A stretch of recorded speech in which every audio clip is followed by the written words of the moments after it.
In the course of time, Amnon, son of David, fell in love with Tamar, the beautiful sister of Absalom, son of David. Amnon became so obsessed with his sister Tamar that he made himself ill. She was a virgin, and it seemed impossible for him to do anything to her. Now Amnon had an advisor named Jonadab, son of Shimeah, David's brother. Jonadab was a very shrewd man. He asked Amnon, "Why do you, the king's son, look so haggard, morning after morning? Won't you tell me?" Amnon said to him, "I'm in love with Tamar, my brother Absalom's sister." "Go to bed and pretend to be ill. Jonadab said. When your father comes to see you, say to him, 'I would like my sister Tamar to come and give me something to eat. Let her prepare the food in my sight so I may watch her and then eat it from her hand.'" So Amnon lay down and pretended to be ill. When the king came to see him, Amnon said to him, "I would like my sister Tamar to come and make some special bread in my sight, so I may eat from her hand." David sent word to Tamar at the palace. "Go to the house of your brother Amnon and prepare some food for him." So Tamar went to the house of her brother Amnon, who was lying down. She took some dough, kneaded it, made the bread in his sight, and baked it. Then she took the pan and served him the bread, but he refused to eat. "Send everyone out of here," Amnon said.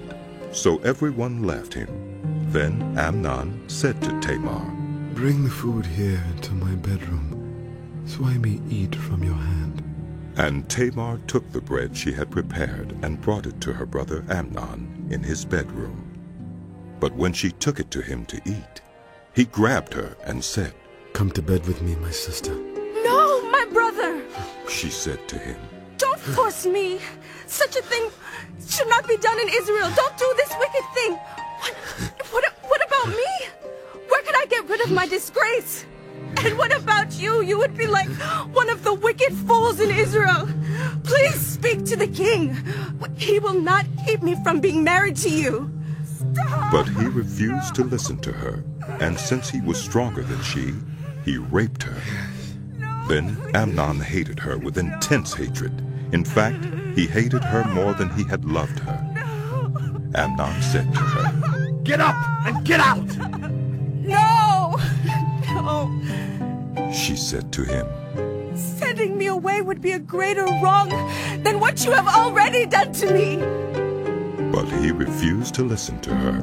He called his personal servant and said, "Get this woman out of my sight, and bolt the door after her." So his servant put her out and bolted the door after her. She was wearing a richly ornamented robe, for this was the kind of garment the virgin daughters of the king wore.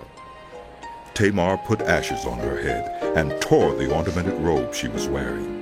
She put her hands on her head and went away, weeping aloud as she went. No, please. Her brother Absalom said to her, "Has that Amnon, your brother, been with you?"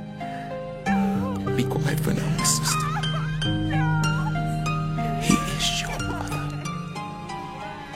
Don't take this thing to heart. And Tamar lived in her brother Absalom's house, a desolate woman. When King David heard all this, he was furious. And Absalom never spoke to Amnon again. He hated Amnon because he had disgraced his sister Tamar. 2 years later, when Absalom's sheep shearers were at Baal Hazor, near the border of Ephraim, he invited all the king's sons to come there. Absalom went to the king and said, Your servant has had shearers come. Will the king and his attendants please join you? No, my son. The king replied. All of us should not go. We would only be a burden to you. Although Absalom urged him, he still refused to go, but gave him his blessing. Then Absalom said, If not, please let my brother Amnon come with us. The king asked him, Why should he go with you? But Absalom urged him.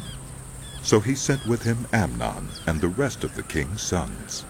Absalom ordered his men, Listen, when Amnon is in high spirits from drinking wine, and I say to you, strike Amnon down, then kill him. Don't be afraid. Haven't I given you this order? Be strong and brave. So Absalom's men did to Amnon what Absalom had ordered. Then all the king's sons got up, mounted their mules, and fled. While they were on their way, the report came to David. Absalom has struck down all the king's sons. Not one of them is left. The king stood up, tore his clothes, and lay down on the ground, and all his attendants stood by with their clothes torn. But Jonadab, son of Shimeah, David's brother, said, My lord should not think that they killed all the princes. Only Amnon is dead. This has been Absalom's express intention ever since the day Amnon raped his sister Tamar. My lord, the king should not be concerned about the report that all the king's sons are dead. Only Amnon is dead. Meanwhile, Absalom had fled. Now the man standing watch looked up and saw many people on the road west of him, coming down the side of the hill. The watchman went and told the king. I see men in the direction of Horonaim, on the side of the hill. Jonadab said to the king, See, the king's sons have come. It has happened just as your servant said. As he finished speaking, the king's sons came in, wailing loudly. The king, too, and all his attendants wept very bitterly. Absalom fled and went to Talmai, son of Ammiad, the king of Geshur. But King David mourned many days for his son. After Absalom fled and went to Geshur, he stayed there 3 years, and King David longed to go to Absalom, for he was consoled concerning Amnon's